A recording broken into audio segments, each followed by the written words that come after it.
আসসালামু আলাইকুম। র্যাবজিলা ব্লগসে আপনাদেরকে আবারও স্বাগতম। আজকে যেখানে যাচ্ছি তার সৌন্দর্য বলে শেষ করা যাবে না। আপনাদের ভালো লাগার মতো একটা জায়গায় আজকে আমি নিয়ে যেতে চলেছি।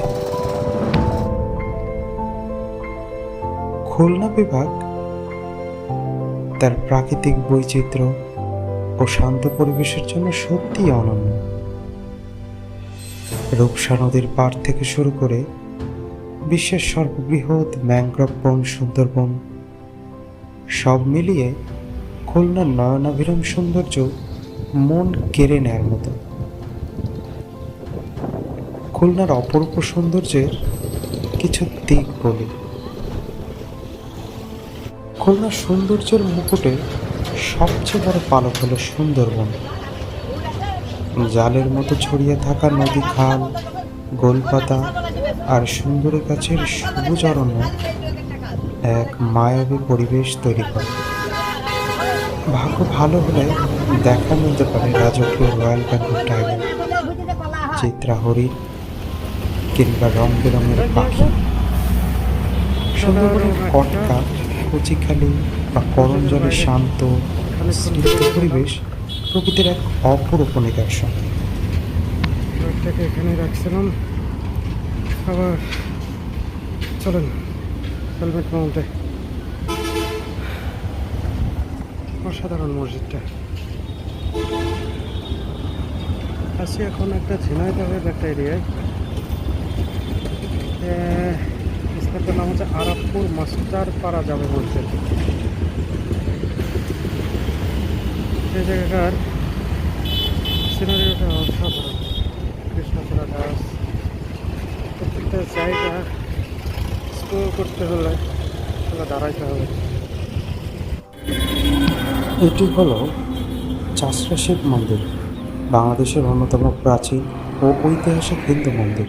এটি যশোরের শহরের কাছাকাছি এলাকায় অবস্থিত। মন্দিরটি 1696 সালে রাজা মনোহর রায় নির্মাণ করেন। খুলনা শহরের পাশ দিয়ে বয়ে গেছে রূপসা নদী।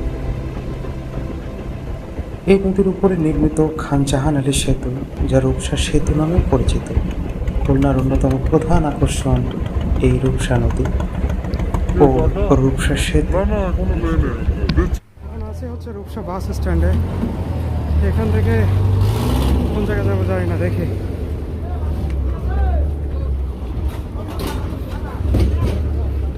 এখানে এখানে ভোটের উদ্দেশ্যে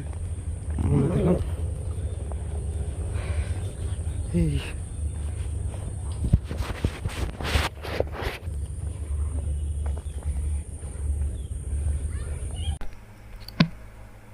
রূপসা ও ভৈরব নদীর তীরবর্তী গ্রামগুলো বাংলার চিরচেনা রূপ ধারণ করে আছে। বিস্তীর্ণ ফসলের মাঠ, নারিকেল ও সুপারি গাছের সারি এবং নদীর বুকে মাছ ধরা নৌকার দৃশ্য এক শান্তিময় আবহাওয়া তৈরি করে। বাসা, ছোট ছোট বাসা, এখানেই রাত কাটাই। শান বাঁধানো ঘাট, স্বপ্নের বাড়ি বলতে পারেন। খুবই সুন্দর লাগছে, খুবই সুন্দর।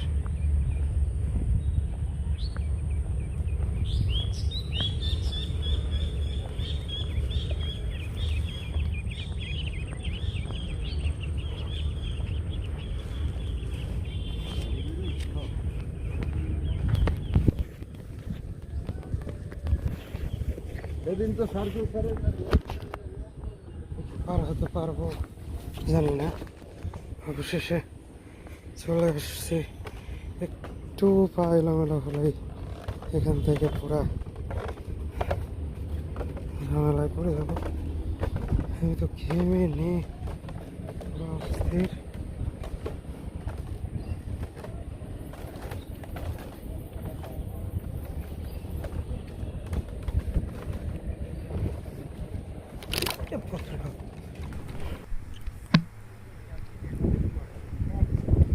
দিনের আলো ফুরে আসছে, প্রকৃতির এক অদ্ভুত নীরবতা যেন চারপাশটাকে গ্রাস করতে চাইছে। আমি এখন দাঁড়িয়ে আছি পৃথিবীর সবচেয়ে বড় ম্যানগ্রোভ বন, আমাদের সুন্দরবনের ঠিক কোল ঘেঁষে। সুন্দরবনের সন্ধ্যা মানে শুধু অন্ধকার নেমে আসা নয়, এটা যেন এক রূপকথার শুরু। এই যে দেখুন, পাখিরা সব কলকাকলি করতে করতে নিজের নীড়ে ফিরে যাচ্ছে। নদীর শান্ত জল আর বনের এই গাম্ভীর্য সব মিলে বুকের ভিতর কেমন যেন একটা রোমাঞ্চকর অনুভূতি কাজ করছে। মনে হচ্ছে এই বনের প্রতিটি গাছ, প্রতিটি পাতা এখন এক অচেনা রহস্যের চাদরে ঢাকা পড়েছে। শুনতে পাচ্ছেন বনের আসল প্রাণ কিন্তু জেগে উঠেছে এই সন্ধ্যার হাত ধরেই। দিনের কোলাহল শেষে নিশাচর প্রাণীদের আনাগোনা শুরু হওয়ার ঠিক আগের এই মুহূর্তটা সত্যিই অপার্থিব। সুন্দরবনের মায়াবী সন্ধ্যা আপনাকে এক নিমেষেই নাগরিক জীবনের সব ক্লান্তি ভুলিয়ে দেবে। প্রকৃতির এই শান্ত স্নিগ্ধ রূপ যারা একবার সামনাসামনি দেখেছেন তারা জানেন এই অনুভূতি ভাষায় প্রকাশ করার মতো নয়।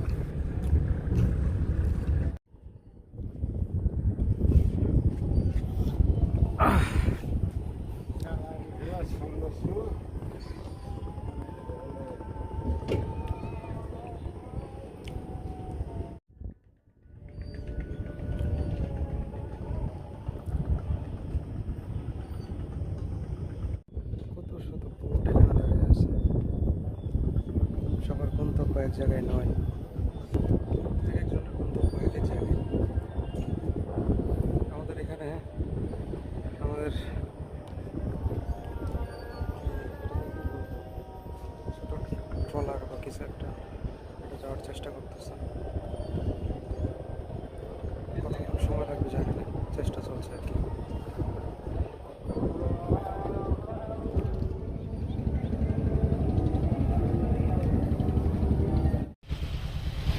এবার আমাদের বুকটা ঠিক হয়ে গেছে। সন্ধ্যাটা এখন আরো ঘন হয়ে এসেছে। যে বনকে একটু আগেও শান্ত মনে হচ্ছিল, আলো ফুরিয়ে আসতেই তার রূপ যেন পুরো বদলে গেছে। এই ম্যানগ্রোভ ফরেস্টের একটা নিজস্ব ভাষা আছে যা কেবল এই অন্ধকারেই বোঝা যায়। চারপাশের এই নিস্তব্ধতা যতটা সুন্দর, ঠিক ততটাই গা ছমছম। এই মুহূর্তে আমি আর আমার মামাতো ভাই আর ক্যামেরা ছাড়া চারপাশে আর কোনো চেনা কোলাহল নেই। এই নৌকার শব্দ, এই অন্ধকারে আড়ালেই হয়তো রয়্যাল বেঙ্গল টাইগার তার নৈশকালীন শিকারে বের হচ্ছে, কিংবা এক ঝাঁক চিত্রা হরিণ নদীর পাড়ে জল খেতে এসেছে।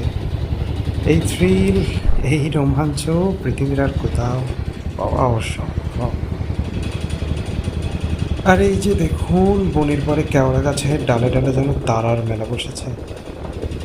হাজার হাজার জোনাকি পোকা একসাথে জ্বলে উঠে অন্ধকার বনটাকে এক জাদু করে রূপ দিয়েছে। প্রকৃতির এই আলো আধারের খেলা দেখে মনে হয় মানুষের তৈরি কোনো আলো এই সৌন্দর্যের সমকক্ষ কখনোই হতে পারে না।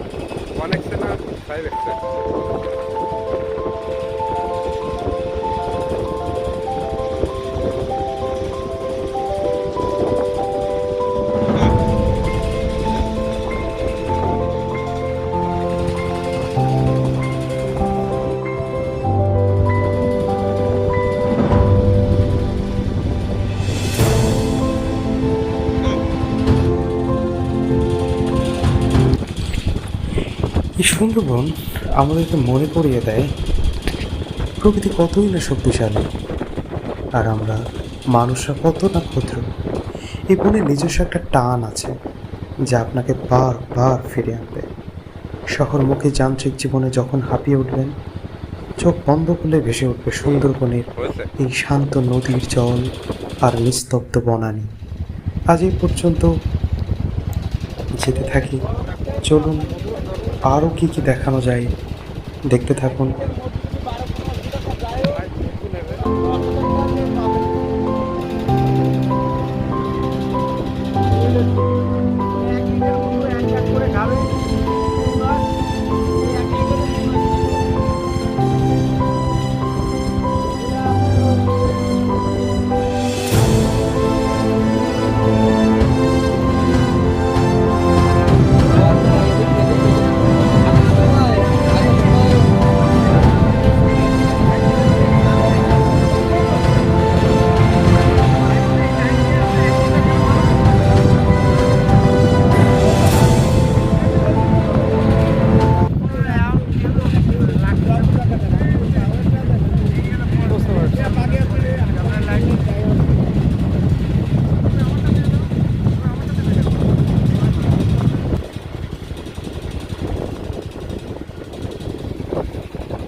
এখন বাগেরহাটে আটকা পড়ছে, কিছু করার নাই।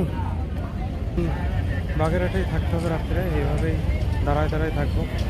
কারণ আমার শ্বশুর বাড়ি, মানে রবীন্দ্রনাথের শ্বশুর বাড়ি এখনও পর্যন্ত ঘোরা হয়নি। আর শ্বশুর বাড়ি না ঘোরা পর্যন্ত যাবো না বাসায়। আর সারা রাত্রে এই বাগেরহাট এখানেই থাকবো আর কি। এখন কোনো কিছু করার নাই, থাকি সারা রাত। ইনশাল্লাহ কালকে সকাল হলে হিসাব করবো আবার।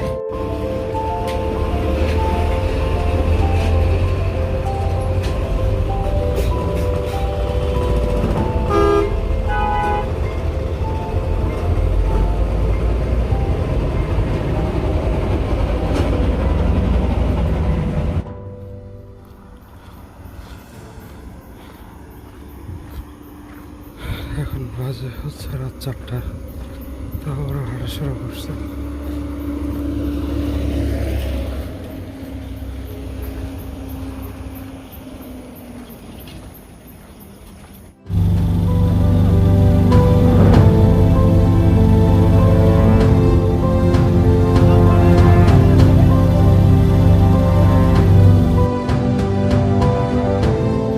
কি করবো?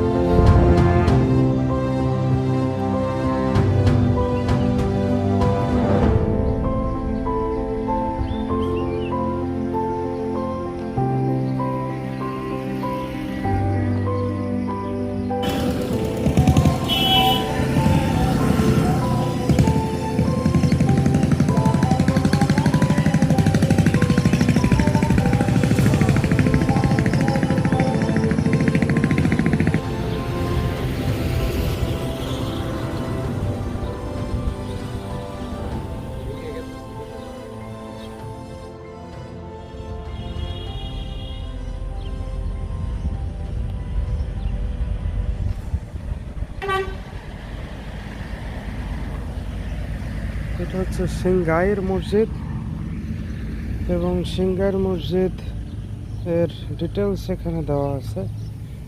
এটা খুলনা বাগেরহাট মহাসড়কের পাশে সিংগাইর মসজিদ অবস্থিত। তো এটা পড়ার ইচ্ছা থাকলে আপনারা এখানে স্ক্রিনশট দিতে পারেন। 60 গম্বুজ মসজিদের পাশে সিংগাইর জামে মসজিদ। 60 গম্বুজ মসজিদে ঢুকতে গেলে টাকা লাগবে, আর এটা মেবি সবার জন্য উন্মুক্ত।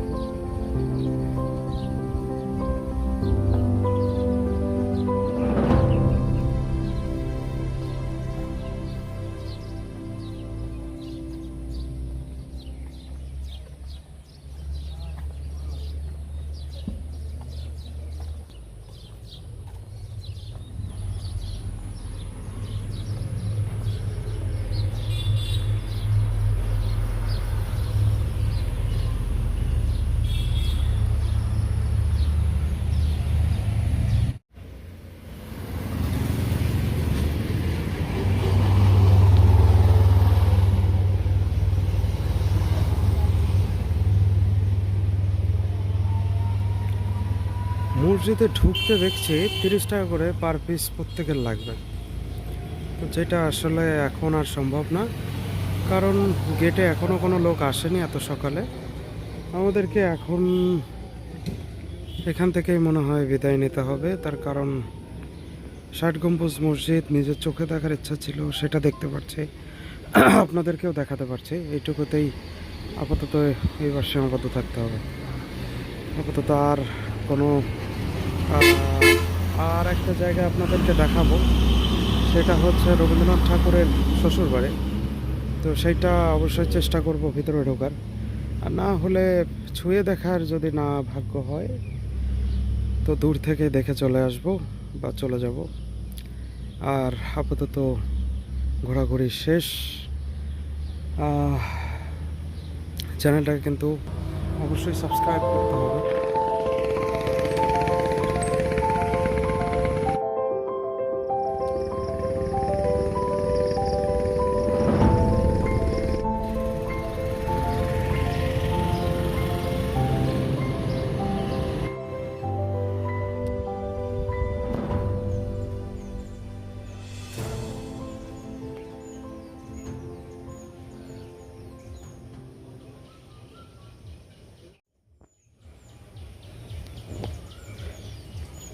হচ্ছে জাবেরের শ্বশুর বাড়ি, কিন্তু জাবেরকে ঢুকতে দিল না, অপমান।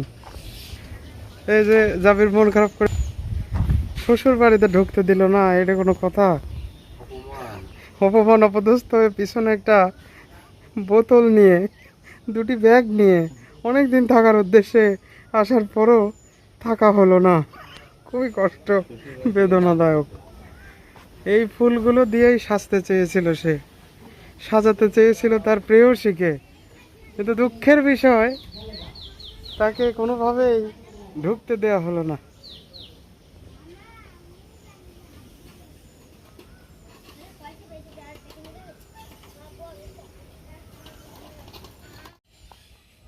এইটাই হচ্ছে রবীন্দ্রনাথ ঠাকুরের শ্বশুর বাড়ি। কবি গুরু রবীন্দ্রনাথ ঠাকুর 1290 বঙ্গাব্দের 24 অগ্রহায়ণ বেণী মাধব রায় চৌধুরী ও দাক্ষায়ণী দেবীর একমাত্র কন্যা ভবতারিণী ওরফে ফুলির সঙ্গে রবীন্দ্রনাথের বিয়ে অনুষ্ঠিত হয়। অর্থাৎ এটা হচ্ছে ভবতারিণী বা ফুলির বাসা। কিন্তু দুঃখের বিষয় আমরা ঢুকতে পারলাম না। ঈদের আগে এখানে আর খুলবে না, কিছু করার নেই, এখান থেকেই ঘুরে যেতে হচ্ছে। ভেতরে লোক দেখা যাচ্ছে, ওই যে দেখা যাচ্ছে তো একটা। হ্যাঁ, তুমি কোথায়? তো তোমার ম্যাডামদের সাথে তুমি সাক্ষাৎ করে যাবে না? এটাই হচ্ছে সেই দোলনা যেখানে জাবির দোল খেতে চেয়েছিল, কিন্তু আনফর্চুনেটলি ঢুকতে, সে আজ দোল খেতে পারলো না। খুবই কষ্টের ব্যাপার, শ্বশুর বাড়িতে ঢুকতে দিল না। এই সেই কল, যে কলে রবীন্দ্রনাথ ঠাকুর পানি খেতেন।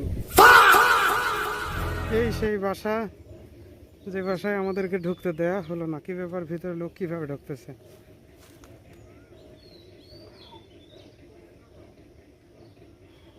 মানুষ দেখা যাচ্ছে, কিন্তু দুঃখের বিষয় আমরা ঢুকতে পারিনি। একটা গেট দেখা যাচ্ছে, মাধবী লতা। এই যে সেই রবীন্দ্রনাথ ঠাকুরের বিশ্রামাগার, কিন্তু মিথ্যা কথা বলা হয়েছে।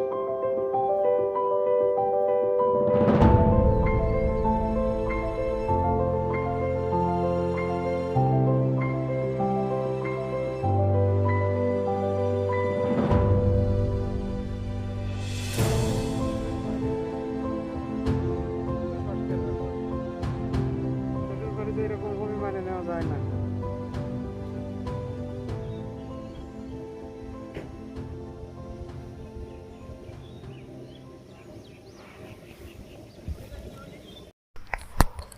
রবীন্দ্রনাথের মামাবাড়ির অবস্থা দেখে এত পরিমাণে খারাপ লাগছিল যে পুরনো বা ভেঙে যাওয়া বাড়ি কেবল যে ইট পাথরের দেওয়াল নয়, এটা সরকারের একটু বোঝা উচিত।